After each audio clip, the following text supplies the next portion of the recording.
നമ്മൾ ഷോപ്പിൽ സൂപ്പർ മാർക്കറ്റിൽ പോയിട്ടാകുമ്പോൾ നല്ല ഫ്രഷ് ചോളം കണ്ടു.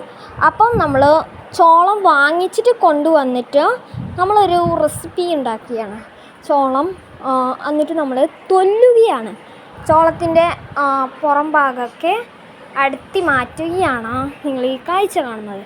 അടുത്തതായി നമ്മൾ ആ പണിയൊക്കെ കഴിഞ്ഞതിന് ശേഷം നമ്മൾ അത് ഇതാക്കും.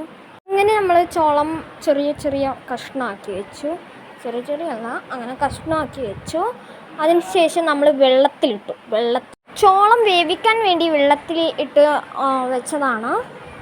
അതിനുശേഷം നമ്മൾ വേവിച്ചതിന് ശേഷം എടുത്ത് അരിപ്പപ്പട്ടയിലിട്ടിട്ട് വെച്ചു.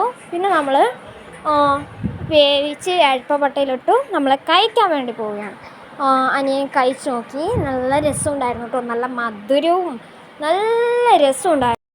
പിന്നെ നമ്മൾ ബാക്കി ഉണ്ടായിരുന്നതിൽ നമ്മൾ വേറൊരു സംഭവം ആക്കുന്നതാണ്. അപ്പം നമുക്ക് അതിനായി ആവശ്യമുള്ളത്, ആദ്യം വേണ്ടത് ഉള്ളിയാണ്.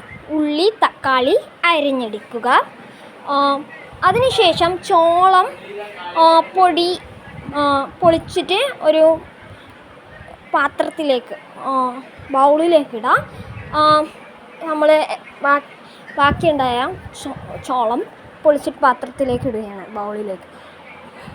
അപ്പം നമുക്ക് ബൗളിലേക്ക് ഇട്ടതിന് ശേഷമാണ് നമ്മൾ റെസിപ്പി ഉണ്ടാക്കുക. അപ്പം നമ്മൾ ഇത്രയും ആണ് ചോളം ഉണ്ടായിരുന്നത്. അതിട്ട് നമ്മൾ അടുപ്പിൽ വെച്ചിട്ട് നമ്മൾ നല്ല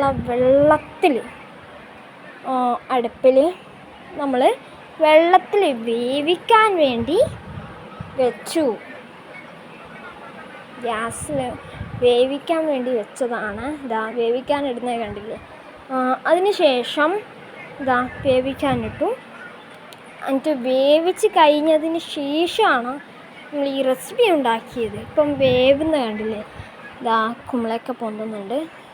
അപ്പം നമ്മൾ ചെറുതായിട്ട് ഇളക്കി കൊടുക്കണം. അപ്പം കളറൊക്കെ വ്യത്യാസം വന്നില്ലേ.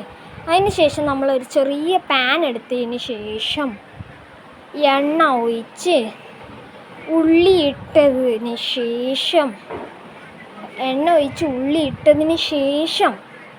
എന്ത് ചെയ്യുക, ഇളക്കി വാട്ടിയെടുക്കാം. ആ ഉള്ളിനെ വാട്ടിയെടുത്തതിന് ശേഷം തക്കാളി ഇട്ട് കൊടുത്തിട്ട് കുറച്ച് സമയം വാട്ടാം. അതിന് ശേഷം നമ്മൾ എന്തിട്ട് കൊടുക്കണം, ചോളം ഇട്ട് കൊടുക്കണം. ഓക്കെ. അതിന് ശേഷം നമ്മൾ ചോളം ഇട്ട് കൊടുത്തു. മുളക് പൊടി, അതിനാവശ്യമായ കുറച്ച് പൊടി, മുളക് പൊടി, കുരുമുളക് പൊടി, അങ്ങനത്തെ സാധനങ്ങളൊക്കെ ഇട്ട് നന്നായി ഇളക്കി കൊടുക്കാം. എന്നിട്ട് നമ്മൾ ഇത് വേറെ ഇങ്ങനെ എന്നിട്ട് നമ്മൾ റെസിപ്പി റെഡി ആയിട്ടുണ്ട്. അപ്പം ടേസ്റ്റ് ചെയ്ത് നോക്കുമ്പോൾ നല്ല രസമുണ്ടായിരുന്നു. എൻ്റെ അനിയൻ ടേസ്റ്റ് ചെയ്യുന്നതാണ്. അനിയന് ടേസ്റ്റ് ചെയ്തതിന് ശേഷം നല്ല അടിപൊളി റെസിപ്പിയാണ്. ട്രൈ ചെയ്തവരുണ്ടെങ്കിൽ ട്രൈ ചെയ്ത് നോക്കാം. ബൈ.